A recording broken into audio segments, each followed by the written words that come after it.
நாட்கள் நிறைவடைந்தன.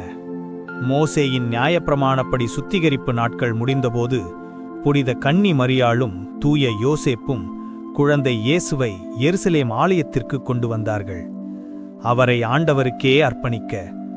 ஏனெனில் வேதத்தில் எழுதப்பட்டுள்ளது, முதற்பேறு ஆண் குழந்தை ஆண்டவருக்கு புனிதமானது என்று அழைக்கப்படும். அவர்கள் பணக்காரர்கள் அல்ல, அதனால் நியாயப்பிரமாணப்படி 2 புறாக்களை காணிக்கையாக சமர்ப்பித்தார்கள். பூமியின் படைப்பாளி அவரது ஆலயத்தில் ஒரு சாதாரண குழந்தை போல நிற்கிறார். அங்கே ஒரு நீதிமான் இருந்தார், சிமியோன், பரிசுத்த ஆவியால் நிரப்பப்பட்டவர். அவர் குழந்தையை தன் கரங்களில் ஏந்தி சொன்னார், ஆண்டவரே, இப்போது உமது அடியாரை சமாதானத்தில் அனுப்புகிறீர். என் கண்கள் உமது இரட்சிப்பை கண்டன. ஜனங்களுக்கு வெளிச்சமாகவும் இஸ்ரவேலின் மகிமையாகவும் இருப்பவர் இவர். அந்த ஆலயத்தில் ஒரு வயதான தீர்க்கதரிசியான அன்னாளும் இருந்தாள்.